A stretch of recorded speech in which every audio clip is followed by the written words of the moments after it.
Assalamualaikum warahmatullahi wabarakatuh.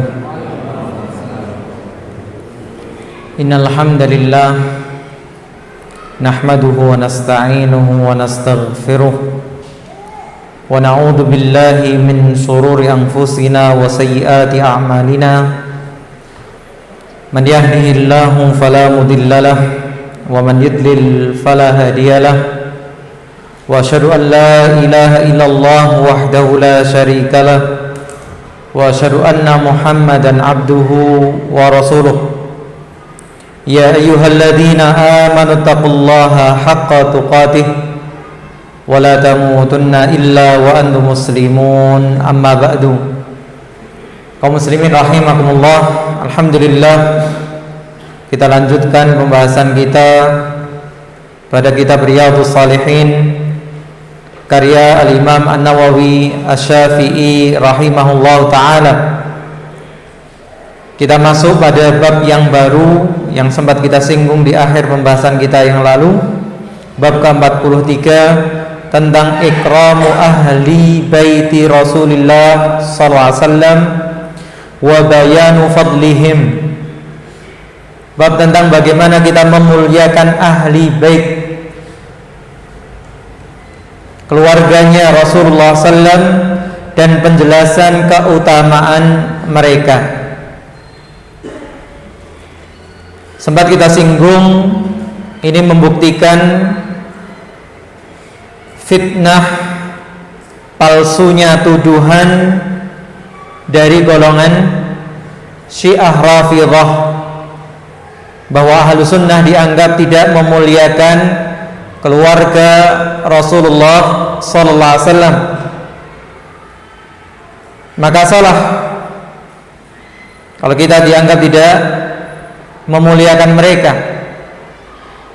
Bahkan ini bagian apa dari pokok akidah Ahlus Sunnah, seperti yang ada pada kitab-kitab para ulama. Dan para ulama ketika menjelaskan pengertian-pengertian sunnah, di antara pengertian sunnah apa? Pokok masalah akidah. Itu diartikan sunnah. Kenapa? Karena banyak buku-buku yang ditulis berkaitan dengan pokok akidah dinamakan as-sunnah, syarhus sunnah. Nah, maka sunnah itu juga dimaknai pokok-pokok akidah Ahlus Sunnah. Nah, kemudian yang perlu kita pahami, siapa yang dimaksudkan Ahlul Bait itu? Yang di situ akan nampak perbedaan apa yang kita pahami, yaitu Ahlus Sunnah, dan itu yang lebih fair, lebih benar dibandingkan apa yang difahami mereka yang mengklaim pembela Ahlul Bait, orang-orang Syiah Rafidhah. Disebutkan oleh Syekh Salim Ibn Aid Al-Hilali, wal muradu Ahlul Baitihi alladzina sahha nasabuhum ila Bani Hasim wa Abdul Muttalib rajulan wa nisaan.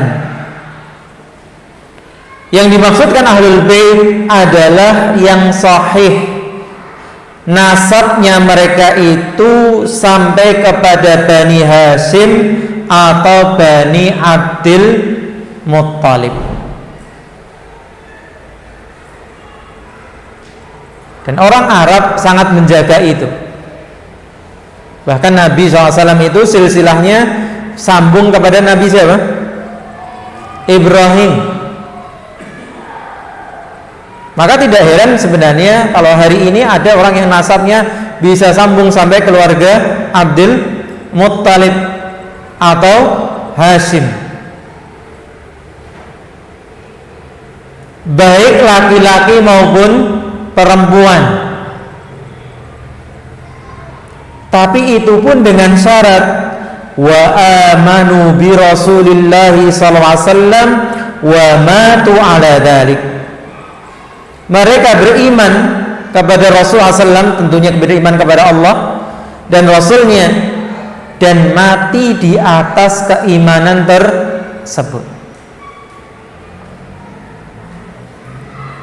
Kemudian yang membedakan juga adalah wa yadkhulu fi ahli baitihi sallallahu alaihi wasallam zaujatuhu wa nisa'uhu ummahatul mu'minin radhiyallahu anhunna.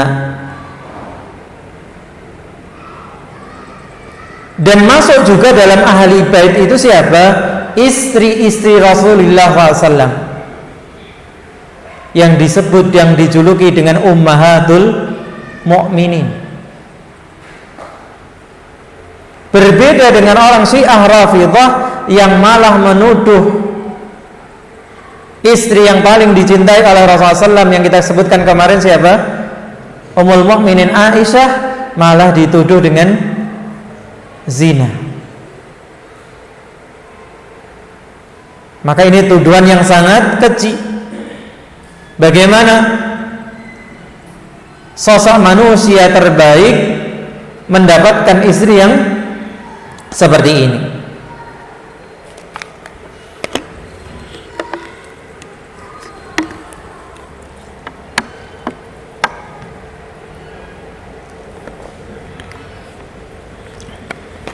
Nah, itulah yang disebut dengan apa? Ahlul Bait.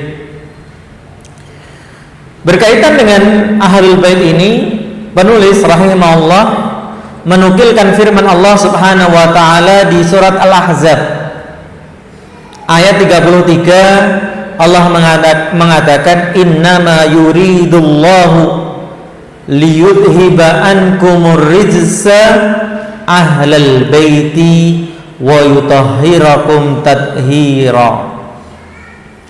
Sesungguhnya Allah hanya menginginkan untuk menghilangkan dari kalian kotoran, wahai ahlul bait, dan mensucikan kalian sesuci-sucinya.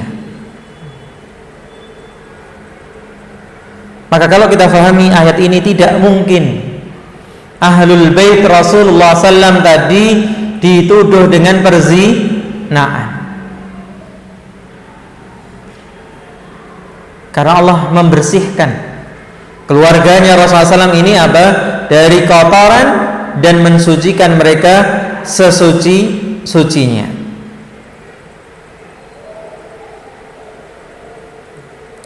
Dan ayat ini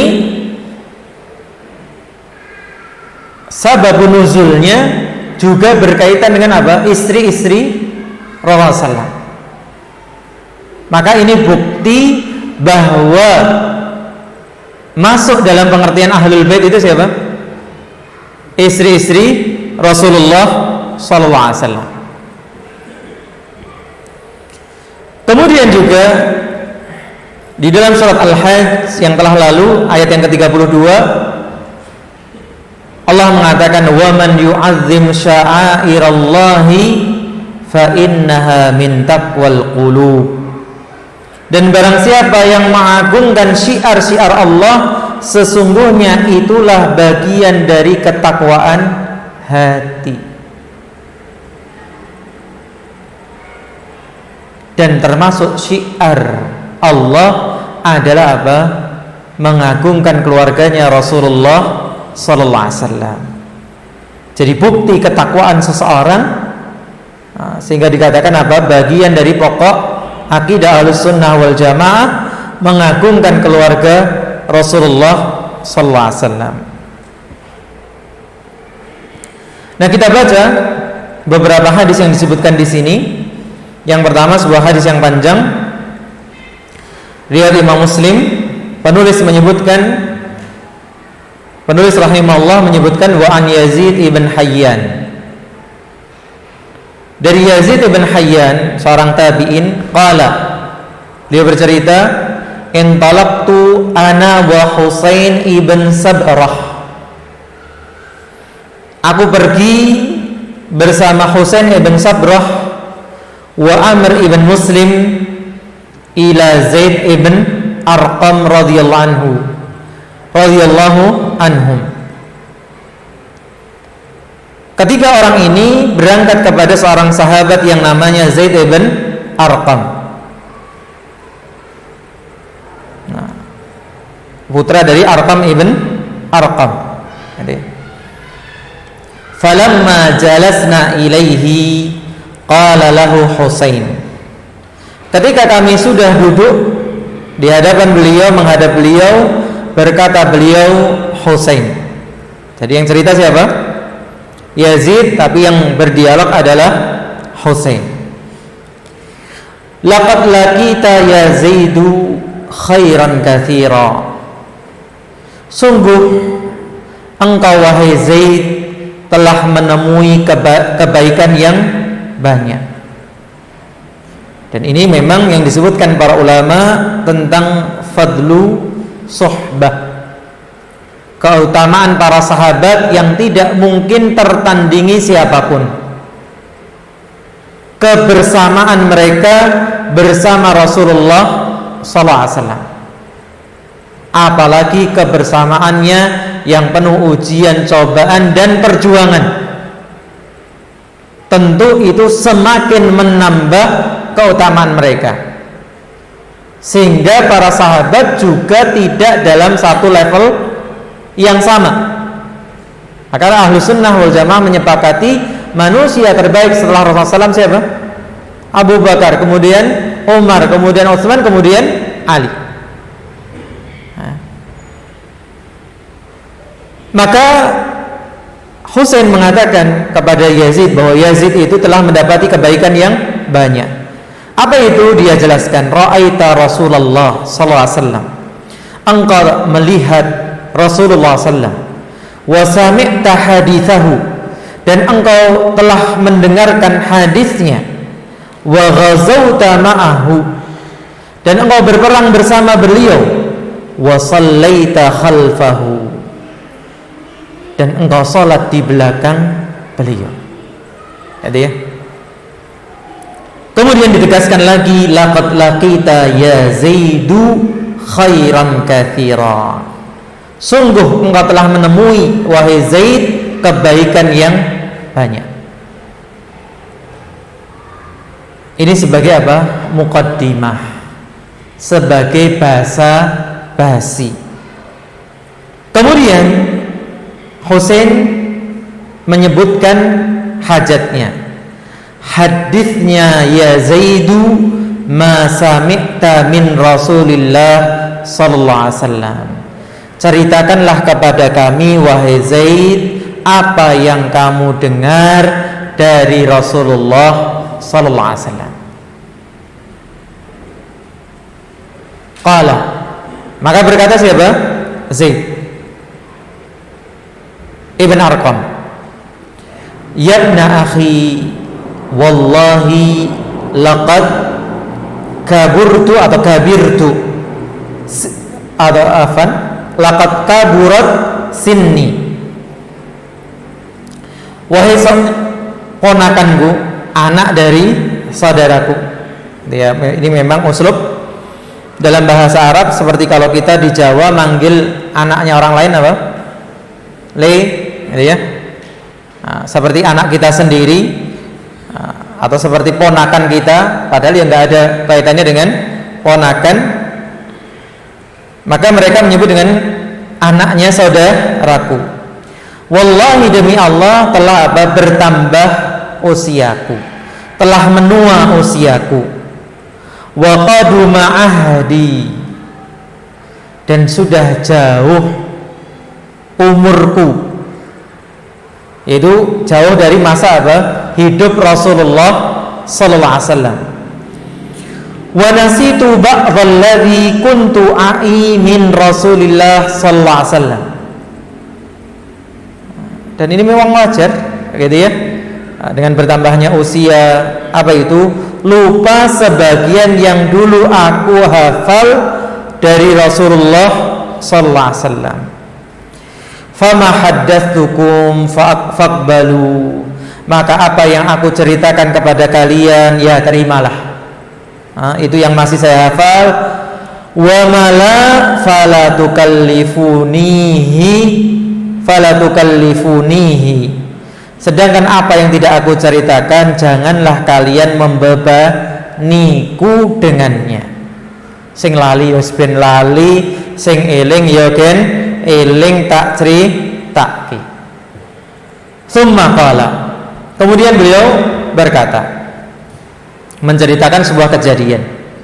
Qama Rasulullah sallam yauman fina khatiban bima'in yud'a humman baina Makkah wal Madinati.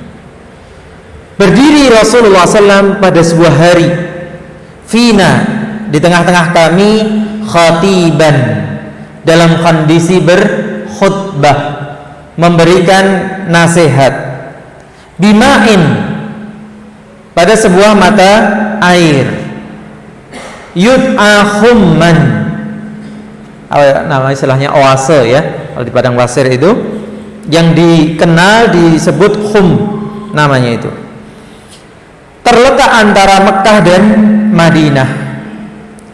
Fahamidallaha wa athna alaihi wa wa'adha wa dzakkara.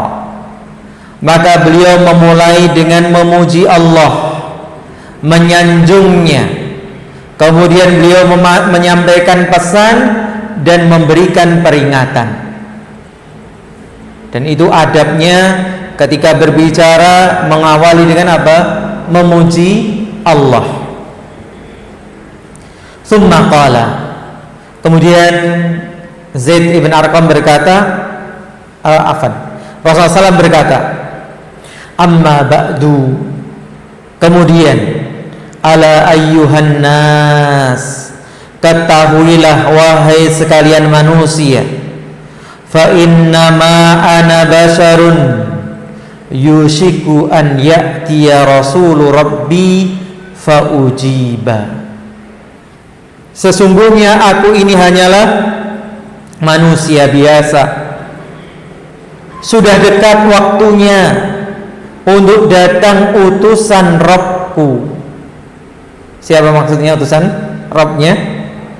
Malaikat maut. Fa'ujiba, kemudian aku apa? Memenuhi panggilannya. Maka ini isyarat sudah dekatnya apa? Ajal beliau. Wa ana tarikun fikum thaqalaini, dan aku meninggalkan pada kalian dua hal. Awwaluhuma kitabullah, yang pertama adalah kitabullah, fihi al-huda wan nur, padanya ada petunjuk dan cahaya. Fakhudhu bi kitabillahi wastamsiku bihi, maka ambillah dengan kitabullah dan berpegang teguhlah dengannya. Fahatha ala kitabillah wa raghaba fihi, maka beliau pun memotivasi atas kitabullah dan mendorong padanya.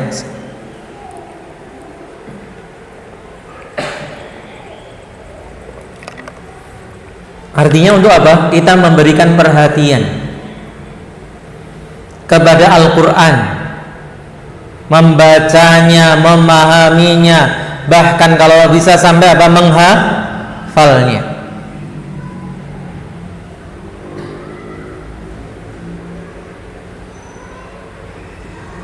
Summa qala, kemudian beliau mengatakan apa yang kedua? Kalau itu yang pertama kitabullah, wa ahlu baiti, dan ini poin yang berkaitan dengan pembahasan kita, dan ahli baitku, udzakirukumullahu fi ahli baiti, aku mengingatkan kalian atas nama Allah pada keluargaku, udzakirukumullah fi ahli baiti, aku mengingatkan kalian atas nama Allah tentang apa? Ahli baitku.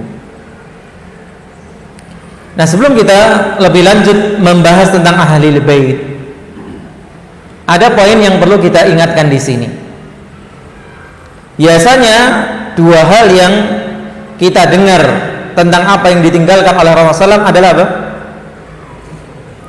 Al-Quran dan Sunnah. Nah, di sini ternyata yang disebutkan hanya Al-Quran. Apakah ini menjadi dalil bagi golongan yang disebut apa? Atau menamakan diri mereka Qur'aniyun, yang mencukupkan diri dengan Al-Quran. Kemudian sebagian mereka berdalil dengan ini, loh ini buktinya apa? Yang ditinggalkan oleh Rasulullah SAW itu kitabullah. Benar nggak itu sebagai dalil? Kalau mereka mengklaim ini sebagai dalil, berarti mereka sendiri telah apa? Mematahkan dalilnya. Mereka mengklaim cukup dengan Al-Quran, ngapain? Ngambil dalil dari hadis. Katakan Qur'aniyun, cukup dengan Al-Quran. Ngapain kamu berdalil dengan hadis? Itu yang pertama. Yang kedua, bahwa penyebutan Al-Quran di sini sudah include, sudah masuk di dalamnya apa? Hadis. Karena kita memahami agama ini nggak boleh secara parsial, sepotong. Dapat hadis, waco, fahami, selesai. Enggak. Al-Imam Ali bin Madini rahimahullah mengatakan, salah satu yang dijuluki sebagai Amirul Mukminin fil hadis, beliau mengatakan, al-babu idza lam tujma' turuquhu lam yadhhar khata'uhu.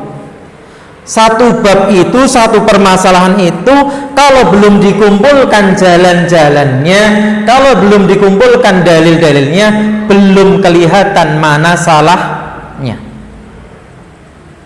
Ya kalau kita memahami hadis ini saja, ya kelihatannya benar. Rasulullah SAW itu seakan ninggali kita hanya apa? Al-Quran. Tapi dalam hadis yang lain jelas, taraktu fikum amraini lan tadillu ma in tamassaktum bihima kitabullah wa sunnati. Itu secara dalil. Aku telah meninggalkan pada kalian dua perkara yang kalian tidak akan pernah tersesat selama kalian berpegang teguh dengannya. Apa itu? Al-Quran dan Sunnah. Baik, kita lanjut.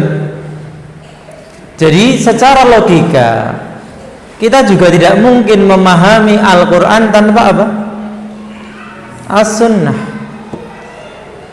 Yang sudah sering kita dengar, yang sudah sering kita bahas, misalnya perintah wa aqimus shalah wa atuz zakah, menegakkan salat.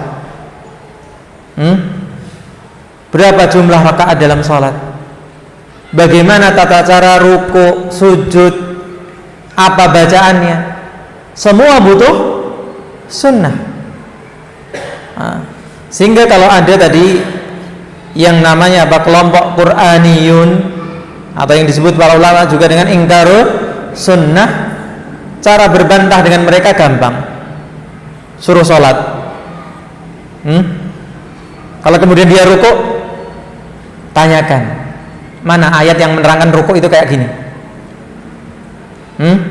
Begitu dia mau baca doa ruku, tunjukkan dalam Al-Quran bacaan rukuk seperti ini di mana. Selesai. Gitu ya. Maka maksud dari apa? Sabda Nabi SAW di sini meninggalkan Al-Quran, itu maksudnya juga apa? Dengan as-sunnah. Yang kedua tadi apa? Ahlu bait. Faqala lahu Husain, maka berkatalah kepada Zaid ibn Arqam Husain, tabi'in tadi, wa man ahlu baitihi ya Zaid, siapa itu ahli baitnya Rasulullah sallallahu alaihi wasallam, wahai Zaid? Alaysa nisa'uhu min ahli baitihi, bukankah wanita-wanita, maksudnya siapa? Istri-istri Rasulullah SAW termasuk ahli baitnya? Qala nisa'uhu min ahli baitihi. Istri-istrinya itu termasuk ahli baitnya. Ini poin yang perlu ditegaskan. Sehingga dalam definisi ahlul bait, istri-istri Rasulullah SAW itu masuk. Ditegaskan juga dengan ayat di atas yang berbicara tentang ahli bait.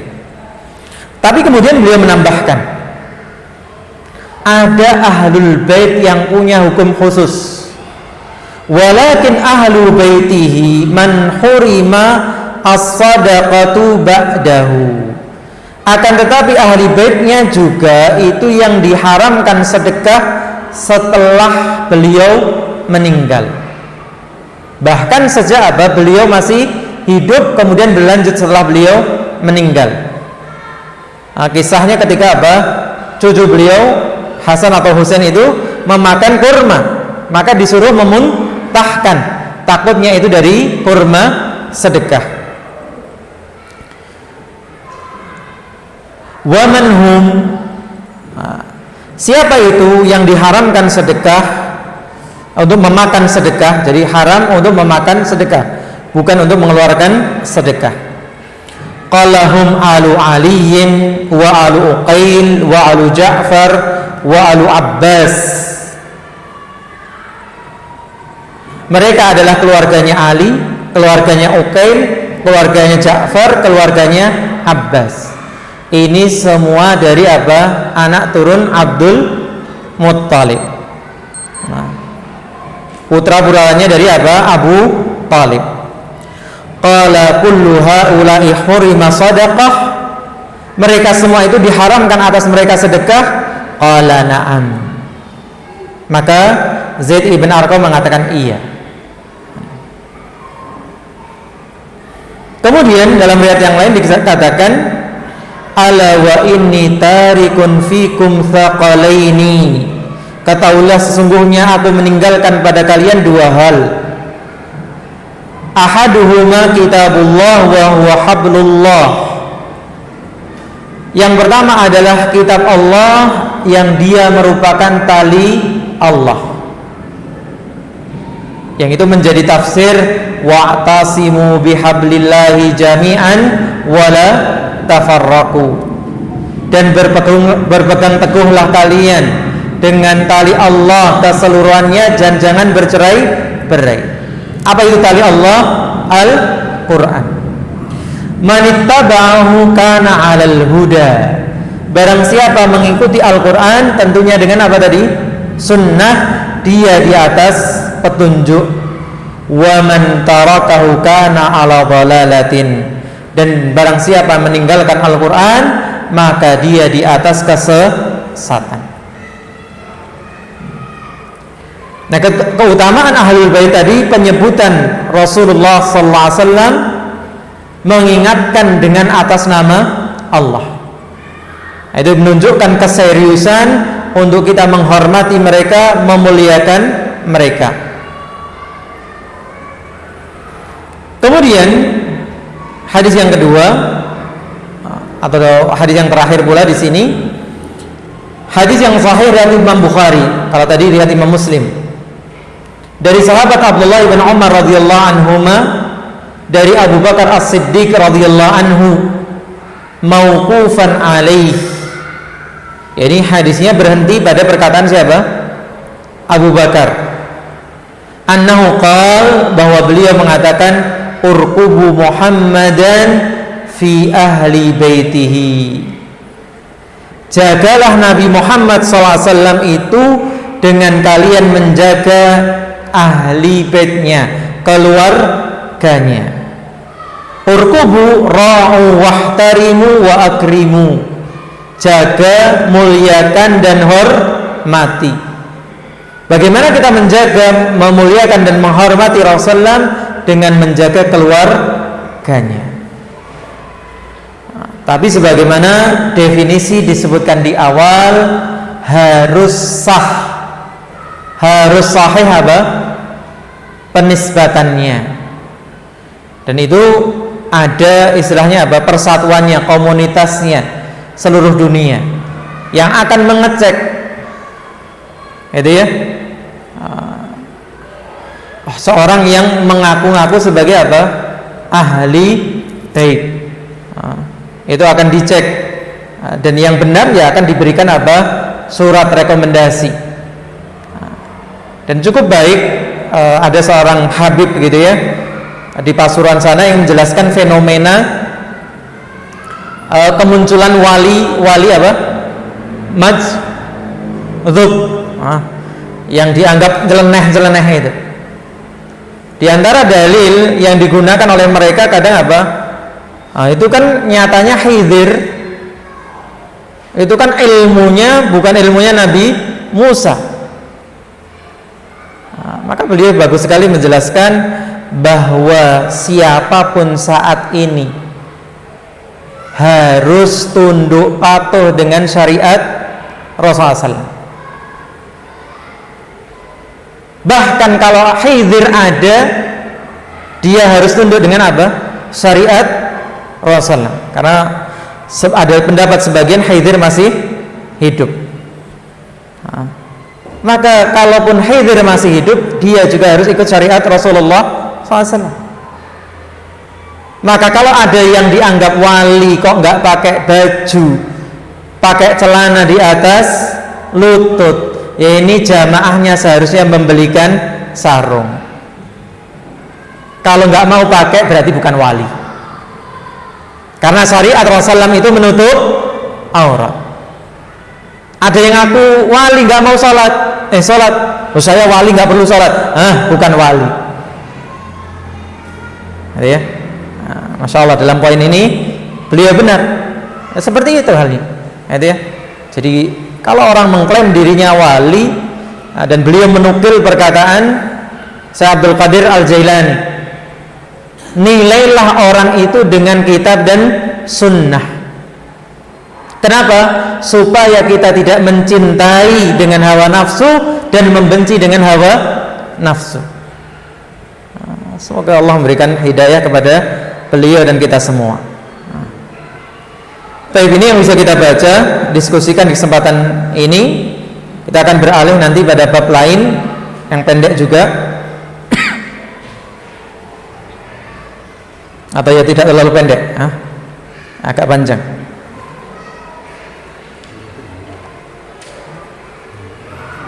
Yaitu bab ke-44 tentang memuliakan para ulama, orang yang sepuh senior, orang yang punya keutamaan, mendahulukan mereka dari selain mereka, mengangkat majelis mereka dan menampakkan kedudukan mereka. Yang ini memang seharusnya dijelaskan, gitu ya. Yang kadang kita kalah dengan masyarakat awam dalam hal ini. Ya kadang berat juga menyampaikan seperti ini. Kok kayaknya kon gawa ke gula teh neng omah gitu ya. Baik, Allah a'lam. Ya silakan kalau ada koreksi, tambahan, pertanyaan.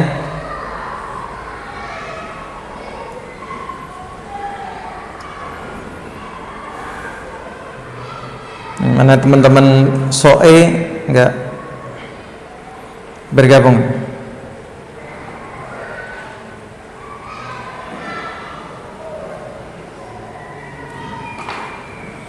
Silakan, ada pertanyaan tidak? Kalau tidak kita tutup. Ya, kita cukupkan. Semoga bermanfaat. Kurang lebihnya saya mohon maaf. Jazakumullahu khairan telah menyimak. Wa sallallahu ala nabiyyina Muhammadin wa ala alihi wa sahbihi ajma'in. Subhanakallahumma wa bihamdika asyhadu an la ilaha illa anta astaghfiruka wa atubu ilaik. Assalamualaikum warahmatullahi wabarakatuh.